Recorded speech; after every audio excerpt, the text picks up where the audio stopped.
welcome to my channel, Haylee Marie Vintage. Today I'm very excited. This is the third or fourth and final installment of my New York Philadelphia trip situation. Today's video I am bringing you my vintage haul. So I went to a bunch of antique stores, vintage stores, and I guess that's the only type of store there is to pick up stuff like this. I guess thrift stores, kind of, but I don't think I got anything there. I went to those stores and I have a little bit of a haul for you guys. I have some home goods, which will be our first stop, and then I have jewelry, some really amazing jewelry pieces I picked up, as well as some accessories, and then last we'll move on to the clothing. I think I have like 15-ish items here if you are only here for the clothes versus the accessories or the home goods. Everything will be chaptered down below so you can skip around as you desire.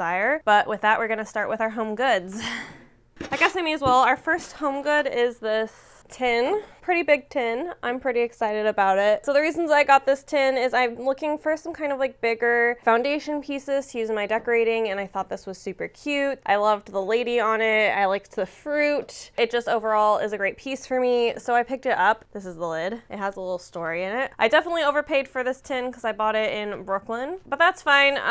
It's exactly what I was looking for. At one of the antique stores I went to, I picked up a couple weird little things, one of them being this little plate to use for my tea bags in the morning when I'm drinking my tea and I just need somewhere to set a bag. I thought this was super cute, and it has super ornate little holes in it, I guess, which will not impact the use for it to be somewhere to set my tea bags. So that is why I picked up that. And also from that shop, I picked up this guy here. It's just, you know, cute little duster guy. I think I'm gonna hang it near my sewing machine to just kind of sweep off my sewing area when I need it. I just thought this was super cute, and it was only $3.50, and I feel like anytime I see anything like this anywhere in Seattle, it is a gajillion dollars, so I end up not buying it. But at $3.50, I was pretty excited. So now I got this little sleepy guy. The last thing I got at this shop is a bunch of miniatures. As you guys know, I've been on kind of a miniature quest, so I got this little, it's like a tiny little vase. And then I also got, there are a bunch of pots and pans. Sorry, they're in my hands awkwardly like this. I really like these because they're plastic, so they'll be perfect to make earrings out of because they're nice and light. So we love that. And I think they'll make some really cute earrings.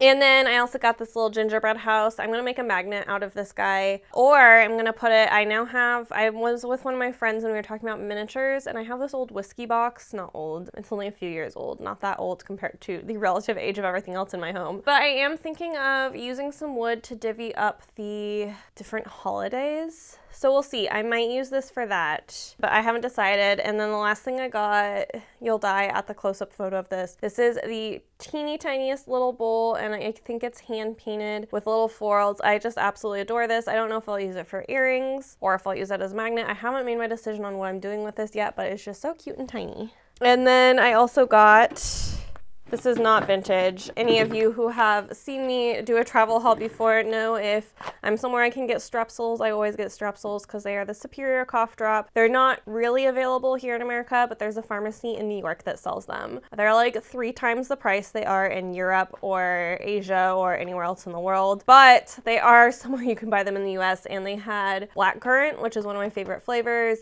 period, not even just of cough drops. So I was pretty stoked about that, and I got 2 little boxes of that.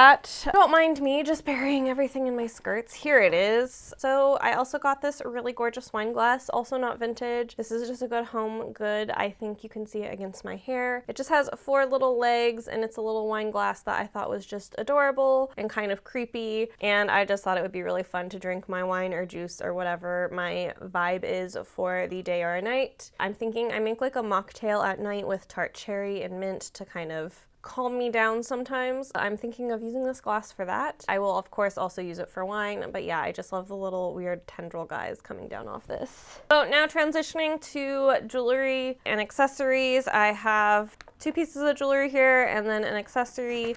This first piece, as you guys know, if you've watched a previous video of mine, I am a huge fan of grapes. I don't know exactly how old this one is. It's this very, very teeny tiny brooch that has this little black grapes, or not black, but it's sterling silver, and then of course it's tarnished over time. Oh, I was like, it does have a stamp. The stamp just says sterling. I got this at Anastasia's antiques, as well as the second jewelry piece I'm about to show you that is an absolute showstopper. Blah, tongue twister too, for some reason, I guess. So my next piece that I'm showing y'all is so cool. So this is a Victorian hair piece. So it has like woven braided hair. This is actually a pocket watch fob, but I am going to use it as a necklace. I'm going to just retrofit it with a clasp that will then toggle with this guy here. I'm not going to do anything that would damage the original work, of course. It will be so pretty. I will have to wear it only like with turtlenecks and stuff because I don't want to get my oil on the old hair. It's just a beautiful brown hair, and it's like a braided pattern up here into a spiral pattern. It's really, really cool. I mean, I love the whole piece, but another one of my favorite parts is there's this locket. It has this little symbol on it. When you open the locket, let's see if I can do this right. There's is it two men in here or a man and a woman?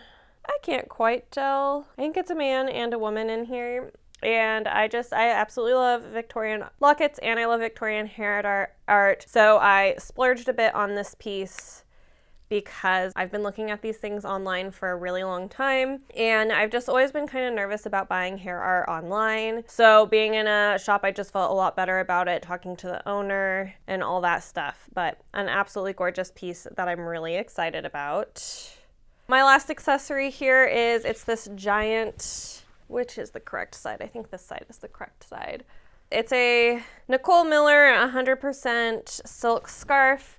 And I love this one because it has a bunch of games on it. It has like Sorry, and there's a couple games I don't recognize. There's a Ouija board, there's Monopoly, and it has, like, it says Colonel Mustard with the candlesticks in the library, ... as like an allusion to Clue. And then, what is the favorite food of dragonflies? I don't know what that's associated with. I assume I'll flash a photo of the one board that I'm really not sure what it is up. It's this like board with a sign in the middle and like a bunch of symbols around it. Tell me if you know what this game is or what that quote refers to. I recognize literally everything else on this scarf. So I picked it up because I thought it was really cute. This was from New York. And sometimes when I go out and about and I have curlers in my hair, I like to be able to just wrap it up in a giant scarf. So something like this is perfect for that because it's a dark enough color that my hair color won't cause problems. And then aside from that, this is like a great like little shawl thing in the summer. This is just, I only will go for a scarf these days if it's this huge. So pretty pumped about that.